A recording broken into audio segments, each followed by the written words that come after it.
ഉച്ചക്കലത്തെ ഊണിനൊരു ചീര തോരനുണ്ടാക്കിയാൽ ഇത് ചീരയാണ്. നമ്മളെ പുരയിടത്തിനകത്തൊക്കെ നിൽക്കുന്ന ഒരു പച്ച നിറമുള്ള നല്ല സാധനമാണ്.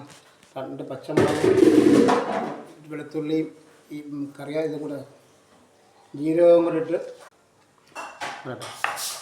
ഓക്കെ ചെറുതായിട്ട് അരിയണം.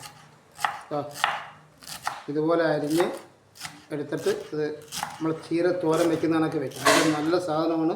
നമ്മളെല്ലാ ചില വീട്ടുകളിലെല്ലാം മുറ്റത്ത് കാണും, പുരയിടത്തിനകത്തൊക്കെ നിൽക്കും. നമ്മൾ ചുമന്ന ചീരയും ഒക്കെ കൂട്ടത്തിലുള്ള ഒരു ഐറ്റമാണിത്.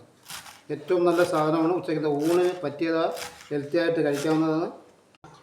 തോരൻ വയ്ക്കാനാണ് ചീര തോരൻ. നമ്മൾ നേരത്തെ അരിഞ്ഞ സാധനം കുറച്ച് 3 കഷ്ണം വെളുത്തുള്ളി, കുറച്ച് ജീരകപ്പൊടി,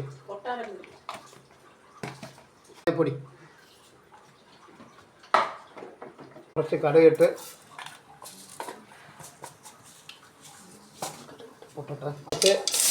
ചെറിയ ഉള്ളി, വലിയ ഉള്ളി അരിഞ്ഞത്, കുറച്ച് ഒരു 4 പച്ചമുളക്, ഒരു സവാള, 4 പച്ചമുളക്, ഉപ്പിട്ട് കേട്ടോ. കുറച്ച് ഉപ്പും ഇട്ട് ഒരു സവാള, 4 പച്ചമുളക്, കുറച്ച് ഉപ്പിട്ട് അതൊന്ന് വഴറ്റി എടുത്തിട്ടുണ്ട്. ഇനി അതിൻ്റെ പുറത്ത് ചീര, നല്ല വെള്ള ചുമന്ന പച്ച ചീരയാണ്. നല്ല സാധനമാണ് ഇത്.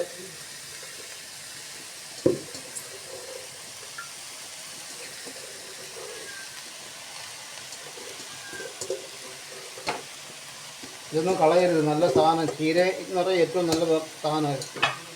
ശരീരത്തിനൊക്കെ ഏറ്റവും നല്ലതാണ്. ഉച്ചയ്ക്ക് ഒരു പിടി ചോറും ഇതും കൂടെ കുറച്ച് കഴിച്ചാൽ ഏറ്റവും നല്ല സാധനം.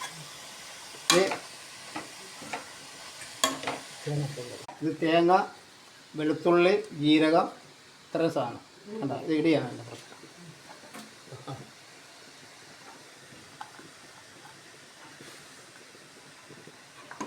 ഒന്ന് ഇളക്കി അടച്ചു വയ്ക്കാം. ഇത് എല്ലാം റെഡി ആയിട്ടുണ്ട്. ഒന്ന് ഇളക്കി വെച്ചിട്ട് 10 മിനിറ്റ് കഴിഞ്ഞ് 5 മിനിറ്റ് കഴിഞ്ഞ് അടുപ്പിൽ ഇളക്കാം.